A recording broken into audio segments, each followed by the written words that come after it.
Hi students, welcome back to learning journey. இந்த பிஸ்கெட்டை பார்த்த உடனே கம்மியாக இனிப்பு சாப்பிடணும் அப்படிங்கிறவங்களுக்கு இது ஒரு நல்ல ஒரு விஷயந்தான்.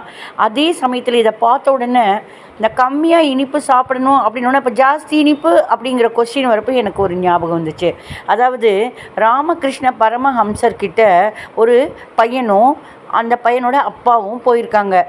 எதுக்கு போயிருக்காங்க அப்படின்னா ஒரு திருத்தம் வர வைக்கிறதுக்கு. எப்படின்னா அந்த அப்பா வந்துட்டு அந்த பையனை பற்றி ராமகிருஷ்ண பரமஹம்சர்கிட்ட போய் சொல்கிறாங்க என்னென்னா ராமகிருஷ்ண பரமஹம்சர்கிட்ட, சுவாமி இங்கே பாருங்கள், என் பையன் வந்துட்டு வெல்லம் சாப்பிட்டுக்கிட்டே இருக்கான் நிறையா அப்படின்ன உடனே, அப்படியாப்பா, அடுத்த வாரம் கூட்டிகிட்டு வாப்பா, அதுக்குண்டானது நான் சொல்கிறேன் அப்படின்ட்டு ராமகிருஷ்ண பரமஹம்சர் சொல்கிறாரு. சரின்னு அதுக்கு அடுத்த வாரம் போகிறாரு அந்த அப்பாவும் பையனும். அப்புறம், சுவாமி இந்த மாதிரி என்னோடய பையன் வெல்லம் சாப்பிட்டுக்கிட்டே இருக்கான், இன்றைக்கி அதுக்கு ஏதாவது முடிவு சொல்லுவீங்களா?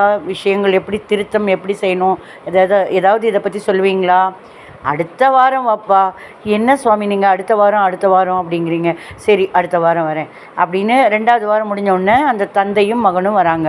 அந்த தந்தை பரமஹம்சர்கிட்ட சொல்கிறாரு, அதான் நான் சொன்னேன் இல்லை சுவாமி, வெல்லம் என் பையன் சாப்பிட்றா, அது எப்படி சரிப்படுத்தணும் அப்படின்னு ஒன்று. எதுக்கு, அதுவும் எனக்கு ஒரு டவுட்டு, எதுக்கு நீங்கள் 2 வாரம் தள்ளி வர வச்சிங்க அப்படின்னு ஒன்று. நானே வெல்லம் சாப்பிட்டுட்டு இருந்தவன் தான், அதனால் என்ன நான் சரிப்படுத்திக்கிட்டால் தான் நான் ஒரு அட்வைஸ் பண்ணுறதுக்கு தகுதியானவனாக இருக்க முடியும். அப்படிங்கிறதுனால தான் என்ன நான் சரிப்படுத்திக்கிட்டேன். எப்படி கொஞ்சம் கொஞ்சமாக குறைச்சேனோ அந்த மாதிரி கொஞ்சம் கொஞ்சமாக குறைச்சி சரிப்படுத்திக்கலாம் அப்படின்னு உபாயத்தை சொல்கிறாங்க.